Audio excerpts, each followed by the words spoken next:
नमस्कार दोस्तों।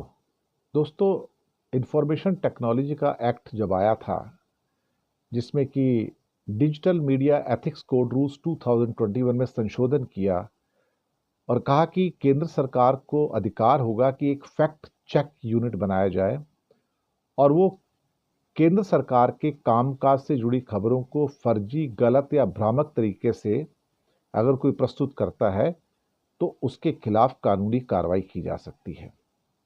और ये दरअसल यानी कि यहाँ पर सरकार खुद ही जज थी, खुद ही गवाह थी, खुद ही मुवक्किल थी, खुद ही वकील थी। और क्या फर्जी है और क्या भ्रामक है, इसकी पहचान कौन करेगा? सरकार खुद करेगी। तो सरकार के उस फैसले के आगे किसी की कोई सुनवाई नहीं होगी। तो बहुत सारी चीजें इसमें चेक की गई और फिर अल्टीमेटली दो जजों की बेंच थी और दोनों ने अलग अलग जजमेंट दे दिए। कुछ समय पहले की बात है। लेकिन फिर उसके बाद एक तीसरे जज को अपॉइंट किया गया। भाई आप जो है अब टाई ब्रेकर में आ गया, तो अब आप फैसला करो कि क्या होना चाहिए। कि फर्जी और भ्रामक सूचनाओं की पहचान करने और इन्हें खारिज करने के लिए फैक्ट चेक यूनिट की अनुमति दी गई थी और सरकार को आगे बढ़ने की बात कर रही थी। लेकिन फिर अल्टीमेटली जो थर्ड जज आए, justice Atul Chandrakar, Bombay high court की बेंच में, उनका कहना है कि ये जो संशोधन किए गए हैं, ये प्राइवेसी का उल्लंघन भी है। आर्टिकल 14 और आर्टिकल 19 का उल्लंघन भी करते हैं। इसमें आर्टिकल 14 जो है समानता का अधिकार है कि आप ही फैक्ट चेक यूनिट क्यों लेके आएंगे, दूसरा कोई क्यों नहीं ला सकता।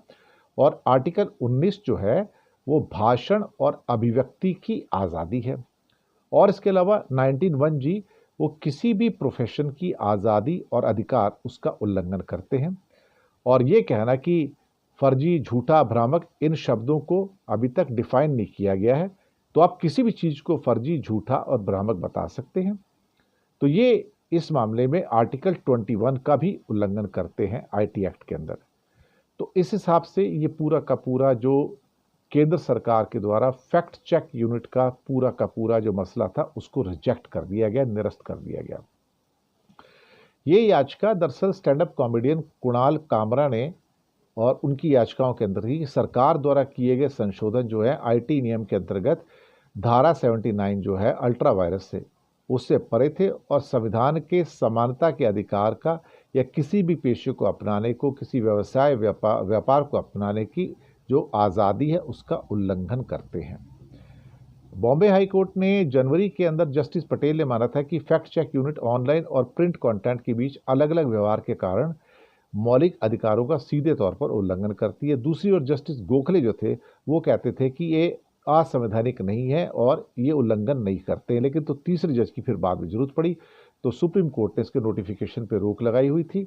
और अब जबकि बॉम्बे हाई कोर्ट का फैसला आया है, तो केंद्र की जो फैक्ट चेक यूनिट थी उनका मकसद क्या था कि इंटरमीडियरी गाइडलाइंस और digital media ethics code rules 2021 में संशोधन किया गया था। ये नियम इंटरमीडियरीज को नियंत्रित करते हैं, इसमें telecom service, web hosting service, Facebook, YouTube जैसे सोशल मीडिया प्लेटफॉर्म और गूगल जैसे सर्च इंजन आते हैं। इनमें कहा गया था कि सरकार के पास फैक्ट चेक यूनिट बनाने का अधिकार होगा। अगर यूनिट को लगता है कि तो केंद्र सरकार के कामकाज से जुड़ी खबरों को फर्जी, गलत और भ्रामक बताएं, तो फिर उसको हटाना होगा। न्यूज़ वेबसाइट इसके दायरे में नहीं आती, लेकिन सोशल मीडिया वेबसाइट और वेब होस्टिंग इसके दायरे में आती है। इसका मतलब होगा कि अगर सरकार कहेगी कि ये भ्रामक है तो उसको आप हटा दो, तो सरकार ही मुवक्किल, सरकारी जज, सरकारी वकील और सरकार ही गवाह सब कुछ इसमें था। इसलिए अब इसको रद्द कर दिया गया है बॉम्बे हाई कोर्ट के द्वारा। शुक्रिया आपका।